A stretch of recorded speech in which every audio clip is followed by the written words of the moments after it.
Too late. Good morning, afternoon, evening, whenever you are watching this podcast. Welcome to the Real Deal Landman Show.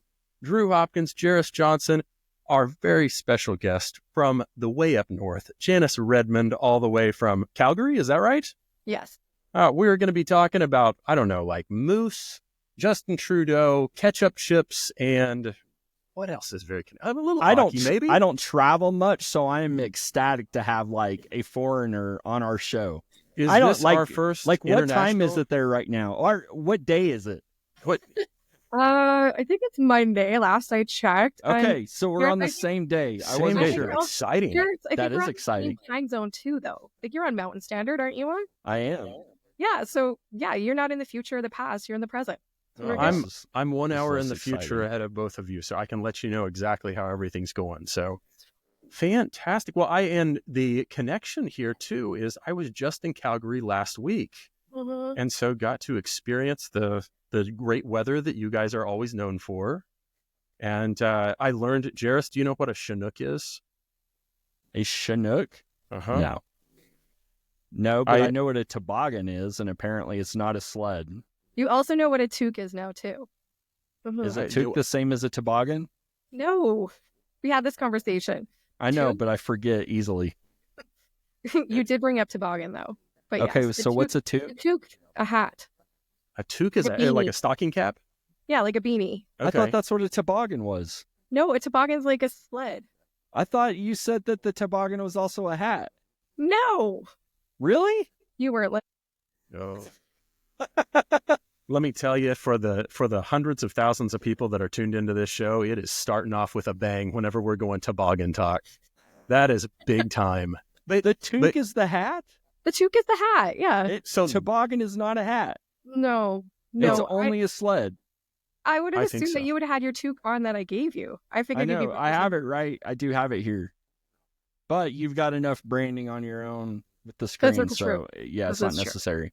boy, Totally. so I didn't know a toque. Is it TOOK? No, it's TOQUE. What? Yeah. We gotta That I know. hurts. we gotta What do is that something about again? this. You gotta That spend more is time. You have to spend more time here next time you come. okay. Is that how the French pronounce it as well? That sounds like a French spelling. And they It say is. toque? Mm-hmm. Okay. So? And Janice, correct me on this, but so I was told a Chinook, and whenever someone told me that the first time, the immediate first thing that me as a American citizen is, I'm like, that's a helicopter. Because is that right, Jerris? I mean, there's a Chinook helicopter. Yeah, isn't there Is that also right? like a tire brand that's Chinook? Maybe, I don't know. But Janice, tell me if I'm right or wrong on this. If I'm explaining it the way that it was explained to me, is it just in Calgary that this is really known for? Yeah. In Is the that right? foothills. And so it is where you guys are located. And the thing that I really liked, so we could talk 2 hours about how much I love being up there. I thought Calgary was beautiful. This was my first experience to go there. We went in a couple days early and we went up to Banff, and it was so gorgeous. Like, it was one of the absolute prettiest places I've ever been. Top 5 for sure. Oh. Very, very cold. Went up to Lake Louise and walked around on the frozen lake. Is it the Oh, you hit Fairmont up all Hotel? the Insta-worthy. Oh, yeah, it was 100%. If I was really big in on Instagram, I guarantee I would have gained some followers that day. So it was so stinking cool. And then is it the Fairmont Hotel that's there and in Banff? Yes. And Yeah. they're There's just- a Fairmont. There's Fairmont in Lake Louise, and then the Fairmont, the castle. Did you go to the castle in Banff? Yes, in Banff.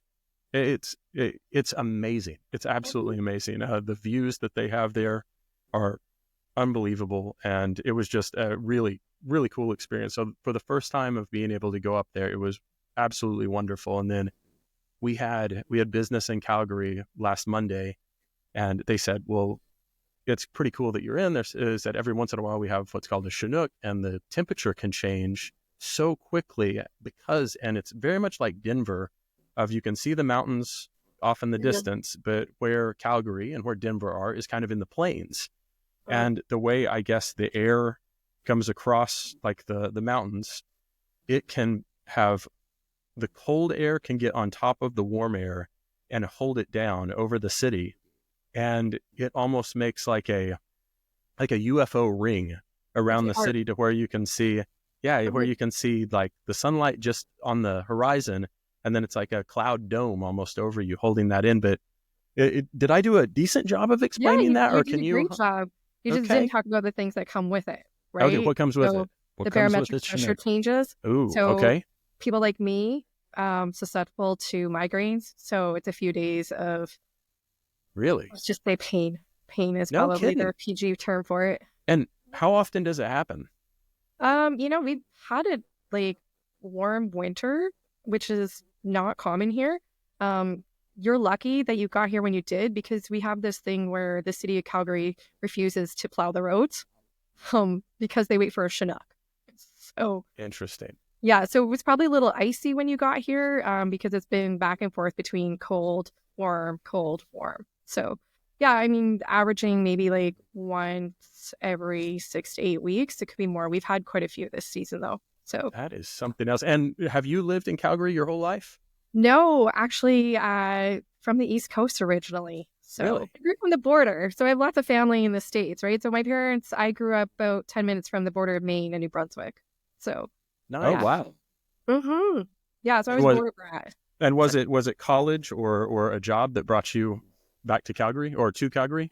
Love, actually. Really? Hey, Yeah. make us do crazy things, right? Yeah, you know what? We met in university, and at the time there wasn't a whole lot of opportunity out there for me, and came out after university, and I've been here for 20 years. So Holy cow! So he was from Calgary. yes. Okay. Yeah, he was playing hockey out there. That's the most Canadian thing we're going to say on this show until the next thing. When you start giving us an about instead of about, I don't know. I'm waiting for it. I'm waiting for you. Like I said, I was like, I'm not dropping any of the A's, and I'm not saying sorry. That's right. So But yeah. what are the like? So whenever we're talking back and forth, and so does Canada Westland is the work that you guys do strictly all Canadian assets? Right now it is. We are expanding into the States. Nice. So the last little bit we've been focusing on that. So that's pretty exciting.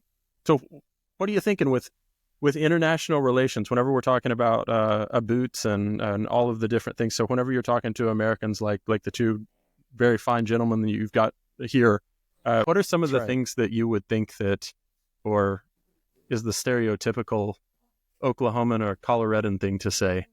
Or I guess we're both Oklahomans at heart, right? Just your accent. Like you guys have accents, and I don't. But then when I come down, everybody says I have an accent. So yeah, it's the Jerris, I feel like she's singling you out here because I mean, obviously, I'm a very well-educated, well-spoken man. Yeah, so. poor Jerris. Thank you. I don't know welcome. what you're talking about.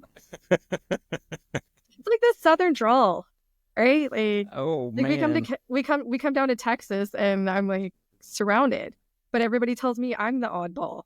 So I don't know. So what does Canada West do, and what do you do for Canada West? So we're a land broker, and we've been around for 45 years. We just celebrated our 45th. And so I work with Canada West on the corporate development side. So sales, marketing, you name it. Nice. That's where I'm at. So American landmen like to brag that the U.S. is the only country in the world where private individuals can own mineral rights. Is that true? That is not true. You can Okay. own it in Canada. Yes. They're Is it far and few common? between. No, it's not. I would say like, Alberta specifically, you're probably looking at about 7 to 10% now. But we also have like fee title, right? So companies like royalty companies that own, right? But yeah, we do a lot of crown work. There's no question the crown owns. And what kind of complications comes with that? There's just different ways in how we handle things, right? And it's the same as in the States. You're just dealing with different regulatory bodies, different regulations that come with that, right? So I mean, we don't have all day. Yeah. We could do a part 2 and maybe up to a part 10. It's yeah, very, very heavily regulated here. And I mean, that's how it is. I think it's across the country too. You also have to deal with the provincial jurisdictions as well as the local, right? So depending on, what sandbox you're playing in that day, it could vary, right?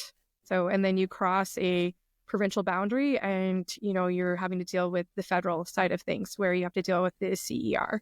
So, which is the Canadian Energy Regulator. Okay. I'm sure you guys have your alphabet soup down in the States too, right? Oh, yeah. We do. Absolutely. What about permitting? Permitting, depending on what you're going after, right? So if you're going after oil and gas, it varies between that and renewables and what you're after, essentially. So, yeah. So you're dealing with different regulatory bodies. Has there been a large, groundswell of renewable and I mean, I feel like North America, there's been a pretty big push for renewable, and we see so many more wind turbines and everything. Is that prevalent in Canada as well, or where you are?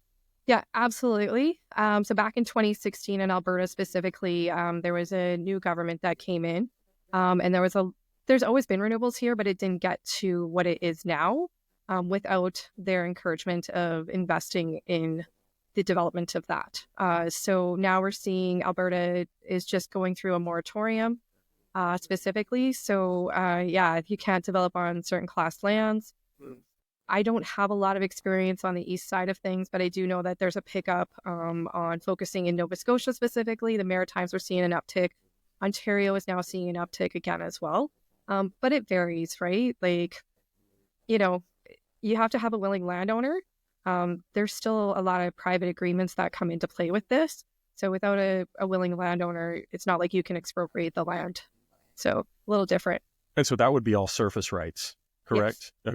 Okay. And that still is split out no matter if the Crown owns minerals throughout. Yeah. Okay. Correct. Damn, you can own both, but it's rare. Yeah. Mm-hmm. And lots of hoops to jump through if you were to own both? Or not really? Not really. I don't think it really doesn't make a difference. It's easier because, you're dealing with one point of contact versus could be multiple points of contact. But it varies project to project. If you are looking to expand into North America and get outside you guys' norm, I would say you are getting ready to enter into that world of multiple owners and split so many different ways between family members. How do you prepare for something like that? You have to have a good team. Honestly, it's the people that make what we do easy. Otherwise, if you don't have somebody that knows the lay of the land, no pun intended, then it's really difficult. So you have you been at Canada West this whole time, or did you jump around to different places? No, yeah, actually, I've been in the industry close to 20 years. So I've been on the service side the majority. So when you moved to Calgary, that's when you got into the industry? No, actually, I was 2 years here. I was my day job back then. I was a lifeguard, so big transition. Is it? So I went good night. Yeah, that sounds like the Chesapeake Landman route. What do? You fitness center. Go on, land it. I kind of fell into it. I was looking at a job board and somebody told me that I should look at getting into land because my background, I have a double major in poli-sci and pre-law. And so I started off, and honestly, I'll tell you about my interview. It's hilarious. I interviewed and I didn't know anything about what I was applying for. It was just shoot from the hip, see if it works. I honestly thought I bombed it. I was like, they're not going to call me back. There's no way, right? They're asking me all these technical questions and I'm like, I have no idea. So you applied for this job? And I'm like, well, yeah, said I needed this, and this. I thought, why not? Don't know until you try, right? So a couple months go by and I get a phone call for a second interview and I was like, okay, cool. Going for my second interview and sitting across from me was one of the owners of the company at the time. And he's like, so you want a job, hey? And I was like, yeah. And he's like, so so-and-so. And I was like, yeah. And he's like, yeah, I'm reading your resume and it says you worked here. And I was like, yeah. And he's like, well, that's my cousin. So it was like, nice. Oh, okay. So, the whole claim to fame of, Joe in Canada is actually just legit. Get that foot in the door. That's the main thing, right? Yeah, I'll learn it on the fly. Exactly. So I didn't actually start my career in negotiating. I actually started doing administration at the time. So I was pulling titles, and I pulled titles for a few months, and I was like, okay, this is fun. Yeah, let's not do this any longer. Then started more into the doc prep, and then wanted to do more, and just kept asking to do more. And the more I asked, the more they gave. And then I'm on my third company now. So within 18, 19 years, I think I'm a pretty loyal person.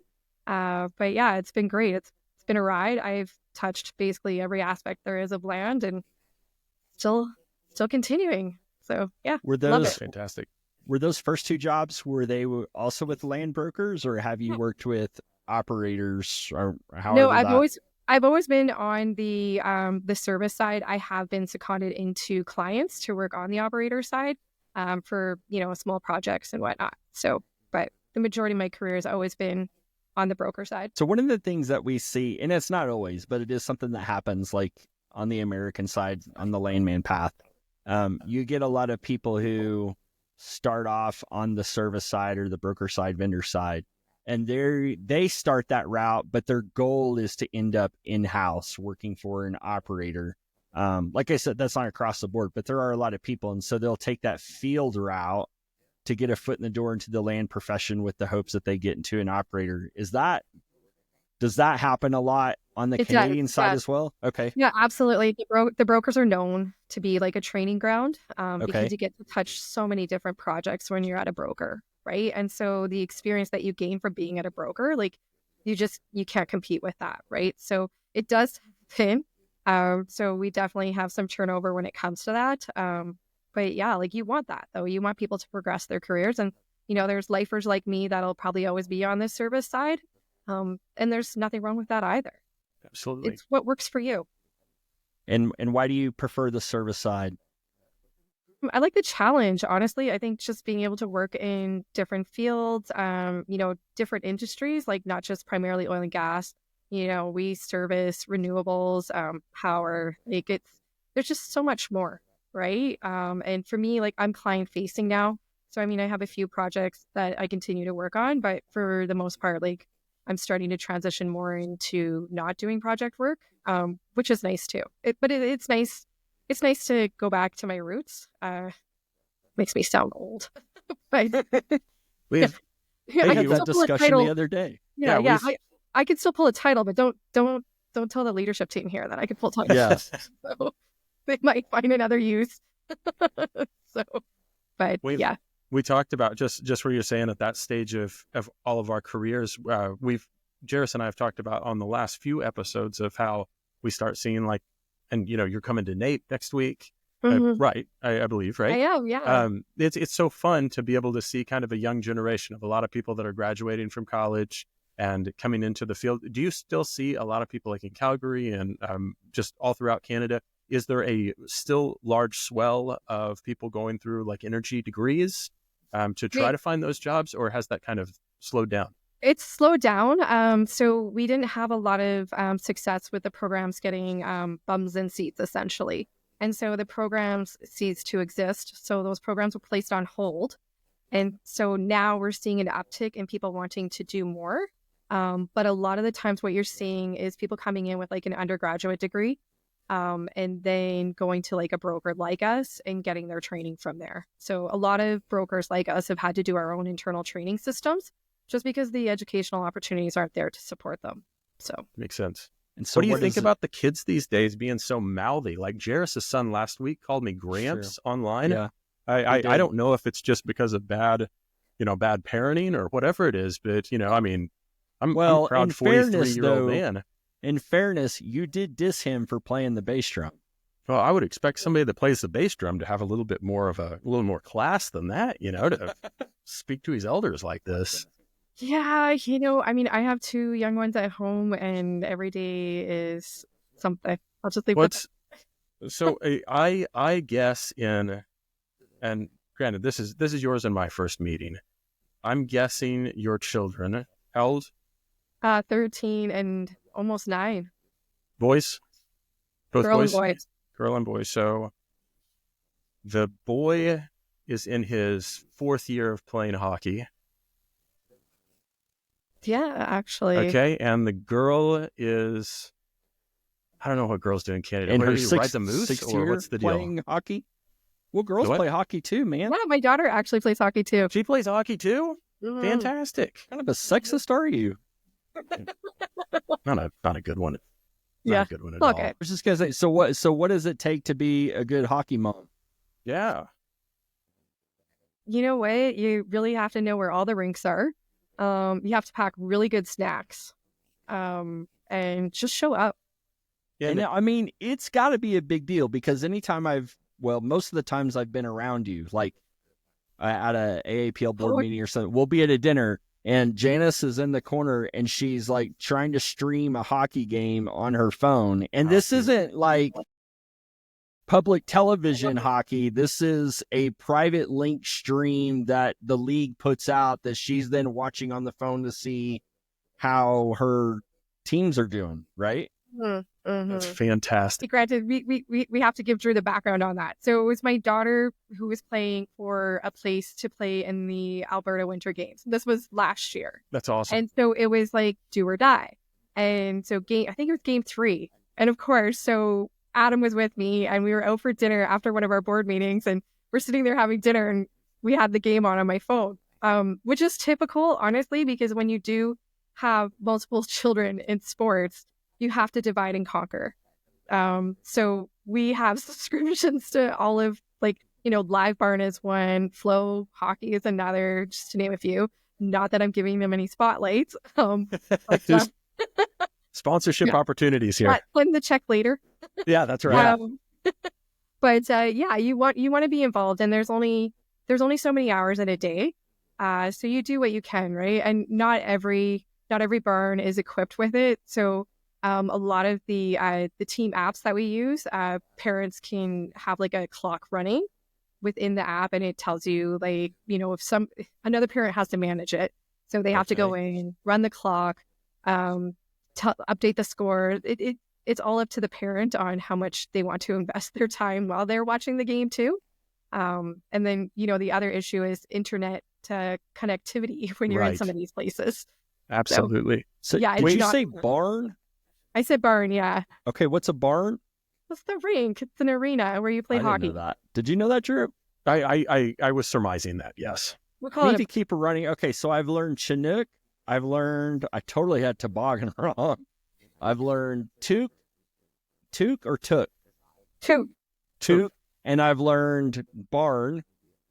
Okay, let's keep going. All right. We got to keep pressing ahead here. I learned from, and the wonderful people that we went to meet last week, the things I learned about, they had kids your children's age who adamantly in hockey, and they said at that age, like, rink time is kind of hard to get. They said a lot of time for the younger crowd, it was later in the evening. And they said, and I mean, I don't know if this is your experience, but they were like, a lot of times these games start at like 9, sometimes 10 o'clock at night. Oh my God. And they were like, just because it is competitive to be able to get that time. Yeah. Yeah. There's not enough ice. Which is amazing. Really. Yeah, I know, right? Yeah. It's so funny. It's so bizarre, but it is expensive too, right? And because there's a demand, you're paying by the hour essentially. So, a lot of the times when the younger ones, so when both my kids started, when they were like, I think 5, 6, we were on the ice at like 6:30 in the morning on our weekend. Holy smokes. So they were getting up earlier for practice and games than they were for school. So you're committed when. That is commitment. That's big time. Yeah. Yeah. Well, so really like a 9 o'clock start at night for my 13-year-old, like, yeah, it's late, but I'll better take that than any day 5 over. in the morning. Yeah, Jeez. exactly. And speaking of expense, like, hockey itself is a pretty expensive sport, right? Oh, like the equipment. I mean, that was the next thing I was going to say. Okay. They told me how much the hockey sticks were, and I was absolutely floored. Wait, for a stick? Mm-hmm. Like, how much is a stick? Hold on. Without, and I would guess I'm going to be close since I heard a answer. What do you think they are, Jerris? How much do you think a hockey stick is? We talking? Okay, let's say, I don't know. You can say it in English. She'll say convert a base over. In English. Okay. Let's say for like a cheap one, but one that you can still use, $80. And from what I heard, so was it 300 that's the average? Mm-hmm. Is that more? What? What's that made out of? Is that composite? okay? Yeah, It's amazing. And I that don't know. also, Like, all fairness, guys, like this whole hockey thing, like I am true hockey mom, but when it comes to like anything else, I married into it. that's So wonderful. I can't even skate. Like, it's embarrassing. Oh I man. can't skate circles. But you're so supportive. That's wonderful. That's Like, fantastic. I discovered years ago that I am a natural ice skater. And that's legit. Like, I did not know that I knew how to ice skate, but apparently I'm like a pretty decent natural ice skater. Now, that said, I've only done it like 5 times in my life. Okay, but who's judging you on this? I feel like we need to see this. Well, so I do too. I'm completely with you. So the other 4 or 5-year-olds that are out there say that I'm really good at it. And that's given me a lot of confidence to where I was like, I should have played hockey growing up. And so that's like something that I always feel like I should have had. Maybe you've still got a couple of years of eligibility. I don't know. That's true. They do have hockey in Colorado Springs. Yeah, I was gonna say you're in a good space right now. So maybe that's something you should take up as, a hobby that, you have all this time for, right? I mean, he all the totally time. do it. We could cut this show to a 30-minute show, and the other 30 minutes could just be live stream of Jerris just going around a ring. Me on the ice. To see it. I'd love to see it. I'd do that in a heartbeat, actually. We had in Edmond, Oklahoma, where I went to college. I took a girl on a date to our rink, and I had in the 90s. I don't want to, again, like last episode we were talking about how cool Jerris and I were because we were both in band, but I also had the good pair of the inline rollerblades, and so if that paints any picture of the 90s for Drew Hopkins, I was pretty good on rollerblades. I was pretty good. And so I was like, this is going to be a no-brainer. I'm going to absolutely she's going to be wowed, is what I was thinking. Mm-hmm. And so we go to the hockey rink and in the barn, I guess. And I'm going around and I was like, this is so easy. I'm going to go faster and faster and faster. And as fast as I can, then I'm going to go right at her. And I'm going to do like the skid stop or whatever they call that, where it's like you're just going and then you just turn sideways. And I turned sideways and I didn't realize that it would come to a halt so quickly. And I went just like, I mean, ass over tea kettle all the way, down, hitting the side. Thought I broke my hip at like the ripe age of like 18 or 19 or whatever it was, which is a little early if you think. But oh yeah, it was awful. Did not get a second date out of the deal, but I remember it fondly. She was very kind in helping me to my car. So good times. I think that may be the last time I actually was on the ice. Oh man, yeah. Your career ended just there.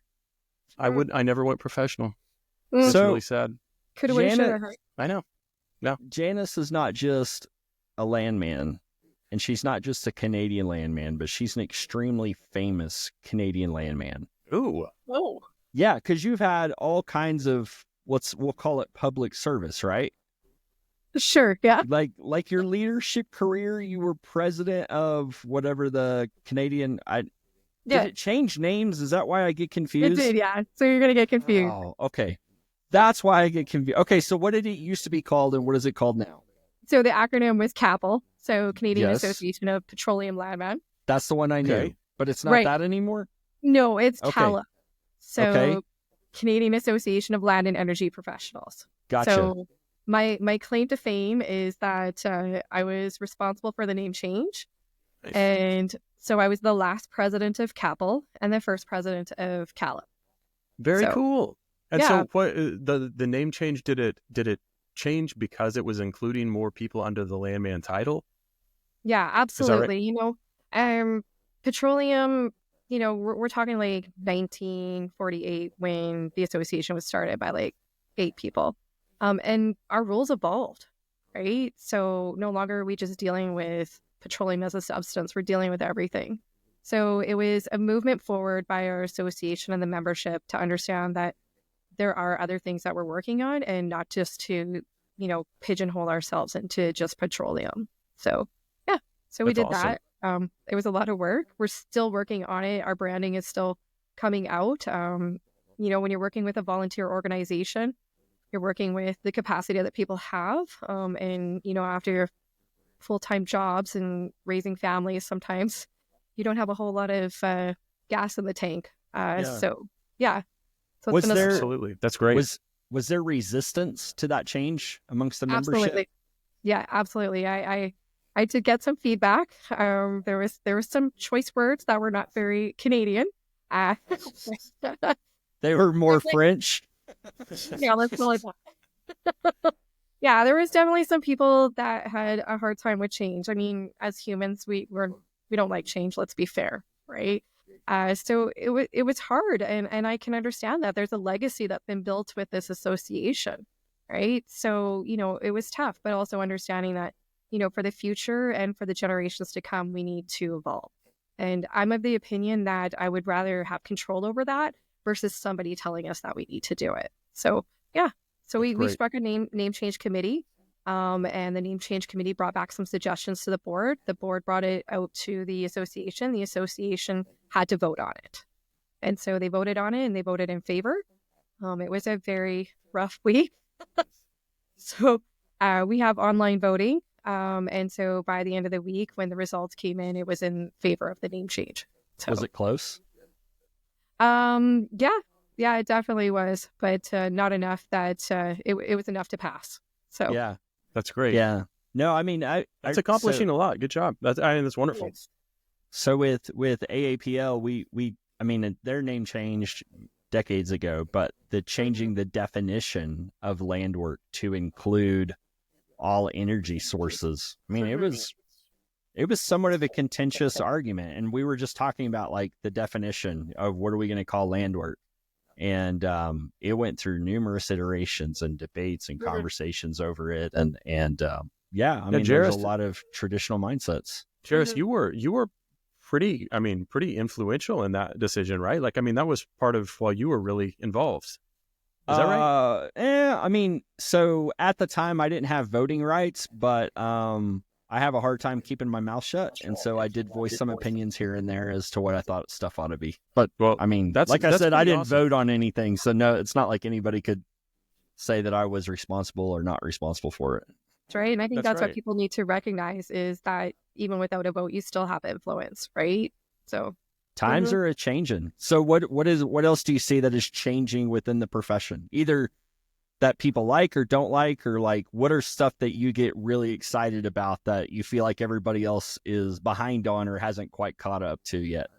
It's not so much what people are behind on. I think it's just the evolution of what it looks like for the future generations, right? Okay. So understanding that the regulatory bodies need to also stay in tune with how things are changing too, right? So we talked a little bit about the regulations and whatnot for renewables. Those needed to change. Those still need to evolve.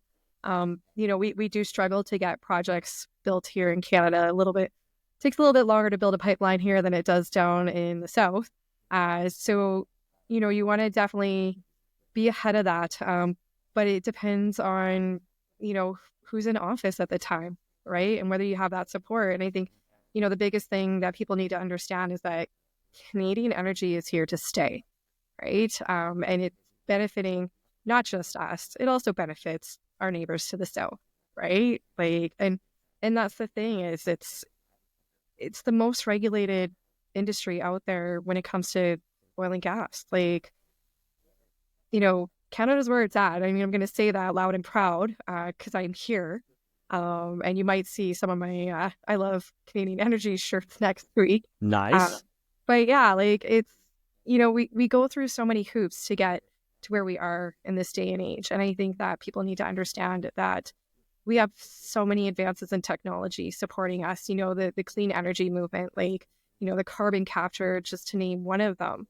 And what we're doing, the money that's being invested in the clean movement it's coming from the oil and gas sector because we always are looking to evolve. We want to evolve into better citizens, protecting things that we need to. We're not just going out there recklessly, and I don't want to say Billy Bob Thornton in it, but just plug in wells wherever, right? There's so many restrictions that we have, and industry is welcome to working within those confines, but also understanding that there has to be a little bit of leniency when it comes to the regulatory bodies that we deal with.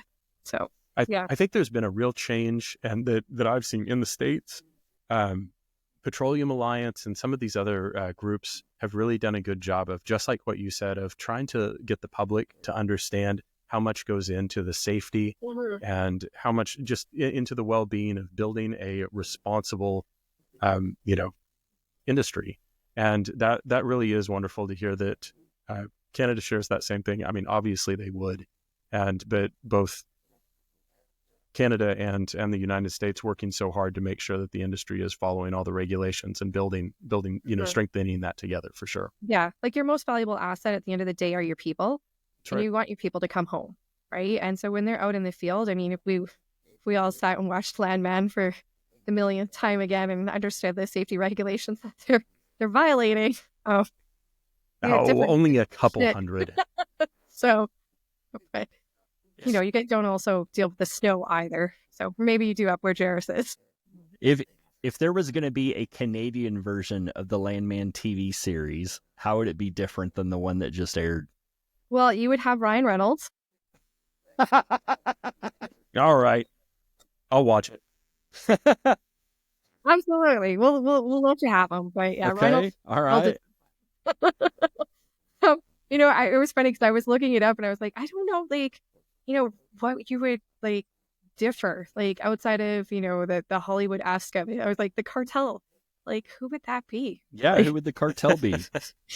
I was like, I don't know, like maybe like some like maple syrup farmers or something. Yeah, right. Like I don't know, like Quebec. I mean, there's always been that separation talk, so maybe that, maybe some other industry. Like, I mean, we work so well with other industries here, right? So it's tough to say.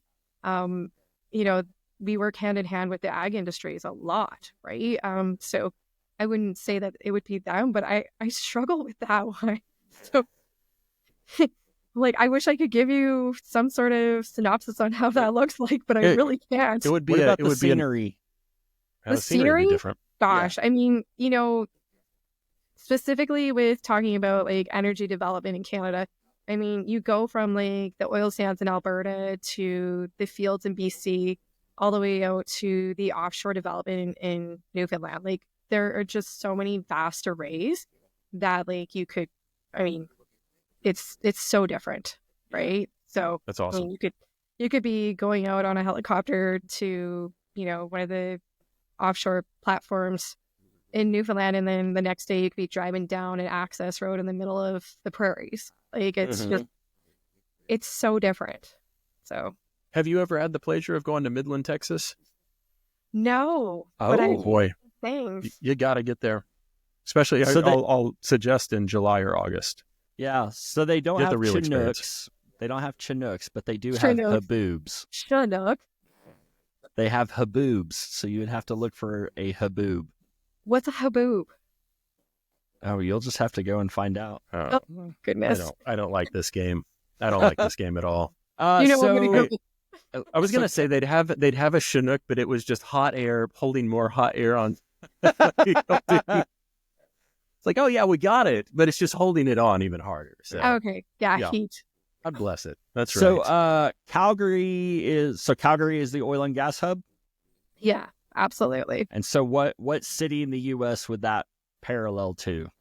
I mean, scenery-wise, it's very similar to Denver when you look at the scenery, but like in terms of like, let's say oil and gas. Corridor. Yeah, I would say Houston without a doubt. Okay. Mm-hmm. We're not all concrete, though. I always look at Houston as such a concrete city. So I think of like energy corridor there on the west side of Houston. It's very similar. So okay. Yeah. Okay. Yeah, I have not been to Calgary yet. There's a couple of times when I almost went, but I have not actually been yet. We'll work on that. We'll get you up here. It's really not that far from Denver. It really is. I was so surprised. I mean, I was so surprised because for Oklahoma, it's about an hour and 15-minute flight from Oklahoma City to Denver. And then I think it was only 2 hours and 50 minutes or something like that. It was right under 3 to get to Calgary. And yeah, we're not that far away. No, not at all. Yeah, there's this imaginary line we call the border, and it, would treat us like foreigners, but hey. As proud delegates of the United States of America, Jerris and I deeply apologize for that. Under our authority, yes. I do, yes. It's all good. So last year your first NAPE? It was. Okay, so you were a rookie. You're no longer a rookie. So what are the tidbits of things that you learned from your first year that other people should know if they're going their first time? Comfortable shoes. Okay. Yeah, That's right. definitely comfortable shoes. End of story. Stay hydrated. Yes, absolutely. Yeah. Don't overdo it. You know what? NAPE comes every year, and the excitement of getting the invites to the open houses and stuff. And obviously, it was my first, so I was like, "Oh, I have to do all of everything." And I stayed at the Hilton last year, and definitely got sucked into the vortex of the Hilton lobby. Yep. Oh yeah, it's legendary. I'm not staying there this year. Man, are you still staying in the downtown area? I am. Yes. Okay. Yeah. Absolutely. Yeah, when it's nice weather and you can walk between the different hotels and like you can go to the different little happy hours around, it's just such a blast. So I think it's going to be a great time. Yeah, it reminded me a lot of Calgary Stampede. I heard a lot about that too while I was up there. They said you can't miss it. You absolutely can't miss it. Is that like the Houston Rodeo? Mm-hmm. I believe so. Yes. Mm-hmm. Absolutely. So it's just everybody is here to have a good time. You throw on your cowboy boots for 10 days for those of us that don't actually farm. And yeah, it's just there's a different vibe around the city. That you kind of forget that people come for Stampede because the corporate side of Stampede is so different. We're entertaining clients. There's industry events. Like it's, and then you're like, oh yeah, those guys aren't from here. Yeah. Like, oh yeah, people actually come here. Cool. I definitely want to make it up to it. It sounds like it's an absolute blast. When is it each year? It's usually around the first weekend in July, and 10 straight days. Yeah, that sounds awesome. Do offices close and things like that?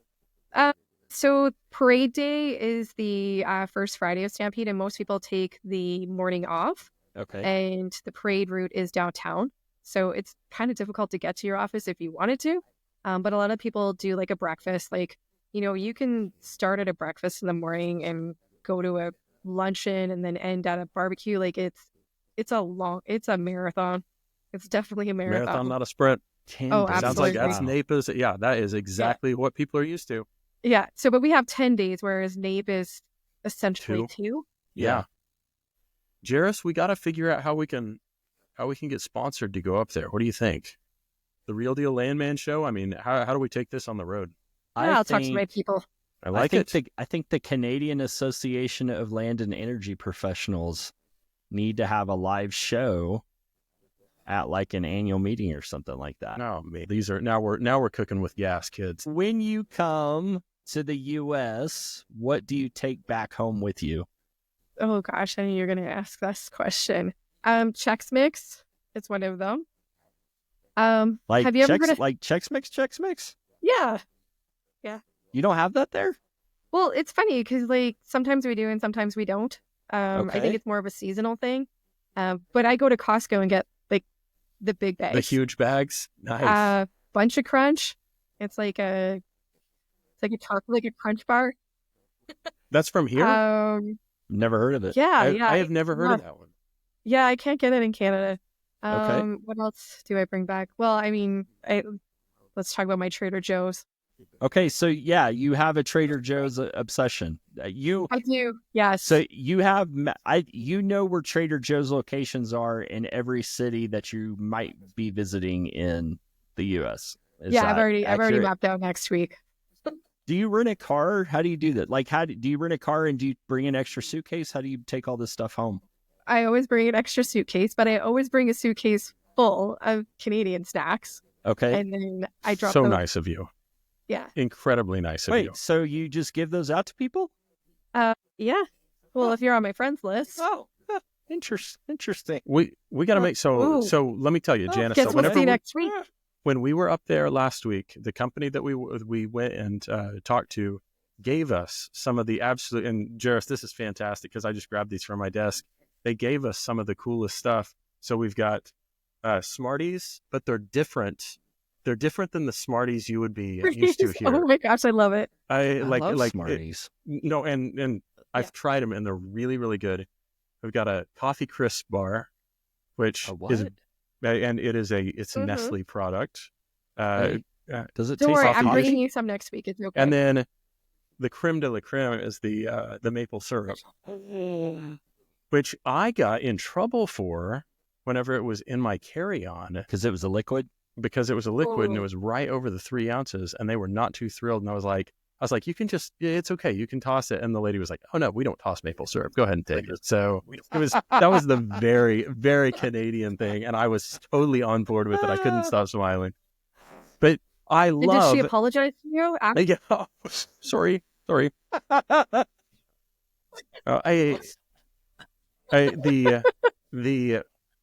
what everybody talks about how everyone is so nice up there. We saw it.